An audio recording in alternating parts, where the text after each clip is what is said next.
तो hey guys कैसे हैं आप सभी लोग। तो गाइस डीएस क्लास के गाइस एक और एपिसोड के साथ गाइस हम आ चुके हैं। तो गाइस ये आज ही गाइस अपलोड हुआ है गाइस वेबसाइट पे भी। तो गाइस हम लेके आ चुके हैं। तो गाइस चैनल को सब्सक्राइब कर दो और वीडियो को भी लाइक कर दो। तो जैसा कि जेई कहता है कि मुझे तुमसे कुछ चाहिए जिसके कारण मैं डिसअपीयर नहीं होऊंगा, और वो चीज़ तुम्हारे पास है, और अपने एमसी का हाथ पकड़ लेता है और बहुत ही नज़दीक आ जाता है। अगर सीधे सीधे कहूँ तो तुम ही हो जो मुझे बचा सकते हो, और तुम मुझे अपनी बॉडी दे दो और मैं तुम्हारी बॉडी को पोजेस कर लूंगा। और अपने एम से कहते हैं क्या बास्टर्ड गए कि तुम मेरी बॉडी को स्टील करना चाहता है, मतलब चोरी करना चाहता है मेरी बॉडी को, और एकदम पकड़ लेता है खुद को अपनी छाती से। और तभी जय कहते हैं तुम्हारी बॉडी बहुत ही वीक है, और अपना एम सी कहता है लेकिन ये वीक है, लेकिन तब भी ये तो नॉर्मल सिविलियन से तो एफ क्लास की बॉडी अच्छी होती है। वो तभी जय कहता है कि मैं तुम्हारी बॉडी को स्टील नहीं करना चाहता हूँ, लेकिन जो तुम्हारी बॉडी के अंदर है उसको करना चाहता हूँ, मतलब। और जो तुम्हारा माना स्टोन है तुम्हारी बॉडी में, ये डिफरेंट स्टोरी होगी अगर मैं वहाँ पे खुद को डाल दूँ, मतलब वो मैं। वो तभी अपना एमसी कहता है क्या, लेकिन ये कैसे। और वो कहते हैं मुझे भी पता है तुम्हारे पास जो डायरामा की भी मेमोरीज है, मतलब जो किंग है लिजार्ड और ड्रैगन्स का किंग, उसकी मेमोरीज है तुम्हारे पास है, और तुमने प्लांट किया था कि तुम यहाँ पे कोई एक नए मॉन्स्टर को बर्थ दे सको माना स्टोन से। लेकिन ये माना स्टोन में क्रैक है जिससे लीक हो रहा है माना, और तुम मेरे को वहाँ पे रहने दो, और मैं वहाँ से लीक नहीं होने दूंगा फिर माना मेरी माना के कारण। और तभी अपना एमसी कहता है, लेकिन तभी वो कहता है कि फिर ये सेफली एक ही महीने में बर्थ हो जाएगा मॉन्स्टर का, जो कि हो नहीं रहा है। और तभी वो अपना एमसी कहता है लेकिन अगर तुम माना स्टोन में आ जाओगे तो ये जो इससे पैदा होने वाला होगा ये क्या होगा। और वो सोचता है अपने मन में कि इससे जेई पैदा हो गया एकदम बच्चे की तरह, और पापा पापा बोलेगा। और अपने एमसी की तो फट जाती है और रोने लगता है। वो कहता है नहीं नहीं मेरे को ऐसा नहीं चाहिए। और तभी जेई कहता है तुम्हारा रिएक्शन तो मेरे को बहुत ही हर्ट कर रहा है। और वो कहते हैं तुम चिंता मत करो, जो कि पैदा होने वाला है वो मैं नहीं होने वाला हूँ, मतलब। अगर मैं होता तो ये बात ही अलग थी, तो काफ़ी अच्छा होता, लेकिन ये पॉसिबल नहीं है। अगर मैं अपना माना पे डाल दूँ वहाँ से, जो पर्सन जो वहाँ से मतलब पैदा होगा वो एकदम अलग ही होगा, पर्सन नहीं मतलब वो मोस्टर जो होगा पैदा वो अलग ही होगा। और ऐसा कहता है तभी अपना एम से कहता है लेकिन सच में, लेकिन इससे तुम्हारा डिफरेंट क्या होगा, तुम यहाँ पे ऑब्जॉर्व कर लिए जाओगे वहाँ से भी तुम पैदा नहीं होगे, मतलब फ़ायदा तुम्हारा है नहीं। तभी जय कहते हैं लेकिन मेरे को गिव अप नहीं करना है ना। और तुम क्या सोचते हो ये तुम्हारे बेनिफिट में ही आई है वो, और जो मोस्टर है वो ऐसे भी लाइफ में नहीं आएगा, और माना स्टोन में क्रैक है। तभी अपने एमसी भी सोचता है हाँ बात तो ये सच है कि इसमें से कोई भी रिएक्शन नहीं आ रहा है माना स्टोन से। तभी अपना एमसी पूछता है क्या तुम गारंटी दे सकते हो क्या मॉन्स्टर के पैदा होने की। तभी जे भी कहता है हाँ मैं पूरी गारंटी दे सकता हूँ। और तभी अपना एमसी कहता है तो ठीक है तो करते हैं ऐसे, अगर तुम कुछ और करने की कोशिश करोगे तो तुम्हें अपनी चेस्ट हूँ उसको फाड़ के निकाल दूंगा इससे तुम्हें बाहर ही, मतलब। और तभी जो जेई होता है वो कहता है तुम्हारा डिसीजन काफ़ी अच्छा है। और फिर हम देखिए वो अपने आप को या पूरी पावर को डाल रहा होता है, वो कहता है अब तुम मेरे को एक्सेप्ट कर लो और तुम बाहर जा सकते हो फिर माइंड रिलीजन से। और तभी ये कहता है कि तुम्हें कुछ भी करने की कोई ज़रूरत नहीं है, मैं ही खुद को डाल दूंगा। और हम देखते हैं ये कुछ करता है जो अपनी पावर या माना के जरिए इस स्टोन में डालता है, और फिर अपने एमसी की छाती पे जो स्टोन होता है वो भी चमकने लग जाता है कुछ। और अपना एमसी कहता है मेरे को फील 100% अच्छा तो नहीं हो रहा है, लेकिन तब भी ये बेटर ही है पहले से तो। और अगर ये फ्रेगमेंट होगा जे की पावर का, अगर इसको भी ऐड कर ले तो मॉन्स्टर के स्टैट मतलब पावर है वो और भी ज़्यादा बढ़ जाएगी। और तभी अपना एमसी सोचता है और जितनी ज़्यादा अच्छी फोर्स और ज़्यादा फोर्सेस तुम्हारे साइड हो उतना ही अच्छा होगा। और तभी हम देखते हैं अपना एमसी भी बाहर आ जाता है, और बहुत ही पसीने में होता है वो, और हाँफ रहा होता है। और हम देखते हैं ये खड़ा हो जाता है, वो कहते हैं मैं कहाँ पे हूँ। और हम देखते हैं ये कमरे जैसे में होता है, एक सोफे पे होता है ये। और वो कहते हैं यार मैं बैग आ गया, और मेरे माना स्टोन में भी अब पहले की तरफ फीलिंग नहीं आ रही है कुछ। और तभी वो कहते हैं यार मेरी पूरी बॉडी में दर्द हो रहा है अभी। और वो सोचता है कि मैंने पूरा माना अपना यूज कर लिया है, और मैं फाइट कर रहा था जैसे कि मैं डी रामा से फाइट कर रहा था पहले की तरह। लेकिन अब मेरा माना ख़त्म हो चुका है, मतलब मैं देख भी नहीं पा रहा हूँ, कुछ कमज़ोरी आ चुकी है। और ये बहुत ही ज़्यादा लोड पड़ गया मेरी बॉडी पे, क्योंकि इस बार माइंड ड्रिल मैंने क्रिएट किया था, पिछली बार डायरामा ने किया था। और तभी वो सोचते ये जी है कहाँ पे। और हम देखते हैं जो इस पे अपना एमसी खड़ा होता है वो फ्लोर ही टूट जाता है, और अपना एमसी फ्लोर के साथ नीचे गिरने लग जाता है। और हम देखते हैं तभी यहाँ पे यून को, वो अपने एमसी को पकड़ लेता है, और वो कहता है क्या तुम ठीक हो क्या। और जे भी वहीं पे होता है, मतलब ये दोनों शायद फाइट कर रहे होंगे। और तभी वो कहता है क्या तुम्हें चोट तो नहीं लगी है, क्या तुम ठीक हो। और अपने एमसी कहता है यून, और मुझे लगा तुम बाहर वेट कर रहे हो, और यहाँ पे ये फ्लोर में एकदम छेद क्यों है। और तभी वो यहाँ वहाँ दिखते हैं सारी जगह, और हम देखते हैं सभी जगह टूटी फूटी पड़ी होती है, और जो एक्वेरियम भी होता है वो भी टूट चुका होता है। और अपने एमसी कहते हैं यार यहाँ पे हुआ क्या है। तभी जेई कहता है मैं तो यहाँ पे आग को बुझा रहा था। और तभी अपना एमसी सोचता है ये इन दोनों ने फाइट की होगी जब मैं यहाँ पे नहीं था। और तभी अपना एमसी सोचता है क्या इसे जेई ओरिजिनल वाला लग रहा है, मतलब जो खुश जैसा रहता है, मतलब मजाक करता है। और अपना एमसी पूछता है जेई से क्या तुम्हें कुछ याद है। और तभी यून कहते अरे वहाँ पे मछली है ढंग से। और अपना एमसी कहते हैं यार मेरे को माफ़ करना, ये मछली की लाइफ भी बहुत ही शायद हार्ड होती होगी, ऐसा बेकार का ओनर है।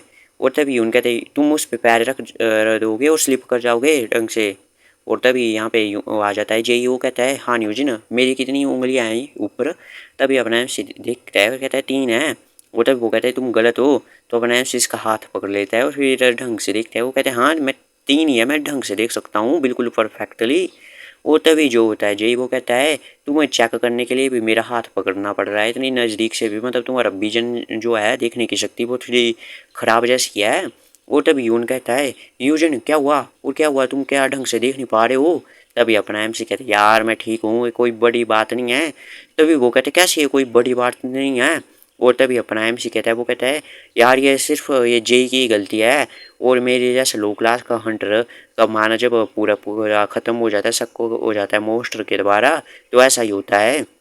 और मुझे अपनी स्किल का यूज करना पड़ा है इसे रेस्क्यू करने के लिए। और अगर मैं रेस्ट करूँगा मैं ठीक हो जाऊँगा। तभी यून कहता है क्या तुमने इसे रेस्क्यू किया। और तभी अपना एमसीबी के पूछता है इसे जेई से हे क्या तुम्हें कुछ भी याद नहीं है क्या, कुछ भी सच में। और तभी जेई कहता है तुम्हें मेरे को दुखी करना पड़ेगा लेकिन मुझे कुछ भी याद नहीं है। और यून भी कहा ऐसे कुछ गन चक्कर सा होता है, वो क्या हो रहा है ये मेरे को समझ नहीं आ रहा है। तभी अपना एमसी डेविल की तरह हंस रहा होता है, वो सोचता है मैं कितना खुश हूँ, बहुत ही ज़्यादा खुश हूँ मैं। और जो अपना एमसी होता है वो कहता है जेई से तुम कितने अनग्रेटफुल हो, मैंने तुम्हें बचाया, इतना ज़्यादा काम किया और तुम्हें कुछ याद भी नहीं है। और मैं तुम्हारा सेवियर हूँ और तुम मेरे को अच्छे से ट्रीट करो, अब ठीक है ना। और तभी अपना एमसी कहता है कि तुमने तो मेरे को डुबा डुबा के मार ही डाला था। तो यून तो अपनी तलवार निकाल देता है और अपना एमसी कहता है यून तुम शांत हो जाओ। और अपना एमसी कहता है मैंने इतना सब कुछ झमेला तुम्हारी खातिर और तुम्हें कुछ याद भी नहीं है। और चलो जो ड्रैगन बॉय का डेप्थ था, मतलब कर्जा था, वो ख़त्म करो अब पूरा का पूरा। और जो डंजन की इन्फॉर्मेशन दो मेरे को, डंजन मार्केट की जहाँ पे हनी बिकता है। और जो ट्रक से हमारा एक्सीडेंट हुआ था उसको भी, इंसिडेंट्स को भी देखो मतलब। और जो मेरे लिए और यून के लिए भी क्लोथ का भी इंतजाम करो बोनस में। और तभी जय भी कहते हैं हाँ जैसे तुम्हारी इच्छा। और अपना एम सी कहता है ए तुम एक बार सुनो, मुझे तुम्हें कुछ देना भी है। और तभी जय कहता है क्या देना है। वो तभी अपना एम सी सोचता है और कहता है वो ऐसी बात है। तभी वो सोचता है मन में जो कॉम्बैक्ट स्किल है और 5 साल का एक्सपीरियंस है रिग्रेशन से पहले, इसने कहा था कि मैं इसे दे दूँ। और वो मैं इसे देना चाहता हूँ वो सेंसेशन वाली स्किल के जरिए इसको पास करना चाहता हूँ। लेकिन तभी वो सोचता है कि मैं इसे फ्री में थोड़ी दूंगा। और ये कुछ मंगवाता है मटेरियल जैसा, पूछता है इस जेई से कि ये मटेरियल जैसा चाहिए कुछ पिंक जैसा कलर का।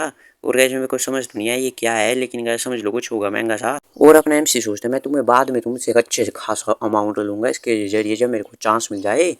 और तभी हम देखते हैं पर सोयोंग भी आ जाते को कहते हैं एक्वेरियम ये सारा टूट गया है यहाँ पे। तभी जेई भी होता है वहाँ पे, वो कहते हैं हाँ ये टूट गया। और हम देखते हैं यहाँ पे ये कपड़े कुपड़े ले रहे होते हैं अपने एमसी वगैरह कुछ फाइल वगैरह। और वो कहते हैं अरे यहाँ पे हम आग को बुझा रहे थे ना इसलिए टूट गया फिर ये बाद में। और तभी हम देखते हैं ये बहुत ही शर्मिंदा होता है अपने एमसी तो। और सोयंग सोचती है और यार क्या तुम मेरे को ये बता रही होगी, ये सोयंग को तो ऐसा लग रहा होता है कि अपना एमसी का भाई है ये यून, जिसने मिन्यू की आइडेंटिटी ली है वर्ल्ड एज गिल्ड के मेंबर की, उसने ये सब किया है। और ये दोनों शॉक हो जाते हैं कि इतना ज़्यादा पावरफुल है ये। और अपना एमसी को तो कुछ समझ नहीं आ रहा होता इनके रिएक्शन से। और तभी जो बंदा होता है जिसने बाहर अपने यून को रोका था, और वो कहते हैं हंटर मिन्यू ये लीजिए आपका कार्ड। और अपना एमसी को तो कुछ समझ नहीं आ रहा होता है, वो सोचता है यून तुमने क्या किया है ये मिन्यू की फेस के साथ इस वक्त। और ये सब ऐसा कुछ हो रहा है, ये अजीब अजीब से कारनामे किए हैं तुमने साथ कुछ होंगे। और तब ये बस बैठ जाते हैं अपनी गाड़ी में। और यून कहते हैं अब हमें घर जाना है ना। और अपना एमसी कहते हैं नहीं नहीं मुझे ऑफिसर सॉन्ग के पास भी जाना है। और तभी यून कहते हैं क्या इस स्टेट में तुम्हारी हालत भी देखी है तुमने क्या, और तुम्हें दिखाई भी नहीं दे रहा है। और अपने एमसी कहते हैं यार मैं ठीक हूँ और हमें अभी बहुत ज़्यादा काम है और मैं ठीक हूँ अभी और मैं परफेक्टली फाइन हूँ। और कॉल करने की कोशिश कर रहा होता है ऑफिसरों को, लेकिन इस नंबर भी ढंग से दिखाई नहीं दे रहा होता है। और तभी अपना जो यून होता है वो कहता है यार तुम्हें सच में तुम्हें रेस्ट की ज़रूरत है। तभी ये कुछ नहीं बोलता आगे और अपना सर पकड़ लेता है। और तभी अपना एमसी भी कहते हैं क्या हुआ। और वो कहते हैं नहीं नहीं चलो हम तुम्हारे लिए चश्मा देख लेते हैं पहले रास्ते में। और अपना एमसी कहते हैं हाँ ठीक है। और तभी यून भी सोचता है ये रीजन है जो इतने ज़्यादा ये खुद भी हार्ड वर्क करता है और अपनी बॉडी का भी ध्यान देता है, वो इसलिए क्योंकि मैं डिपेंडेबल नहीं हूँ, मतलब मैं इसके काम करने के लायक नहीं हूँ, मैं तब भरोसे लायक नहीं हूँ जिस पे ये डिपेंड कर सके। और तभी जो जेई का इसने कॉलर पकड़ा होता है, जेई कहता है कि मैं एज्यूम कर सकता हूँ कि तुम यहाँ पे क्यों हो, तुम मेरे से कुछ चाहते होगे ना, और इसलिए आया होगा अपना एमसी भी। और यून कहता है ये बस इसी बार था और बाद में हमें डिफेंड करने की जरूरत नहीं पड़ेगी जुपिटर गिल्ड पे फिर से। तभी वो कहते हैं नहीं नहीं, ये ऐसा मैटर नहीं है बिल्कुल भी डिफेंड करने का कि ये बड़ा गिल्ड, चाहे तुम कितने भी ज़्यादा स्ट्रॉन्गर बन जाओ, चाहे तुम्हारा गिल्ड चाहे कितना भी बड़ा बन जाए, मतलब तुम जो हो हमेशा उसके लिए एक छोटे भाई बन के रहोगे। और जिसको उसे प्रोटेक्ट करना, मतलब प्रोटेक्ट करना चाहता है वो। तभी उन कहता है तुम क्या कहने की कोशिश कर रहे हो।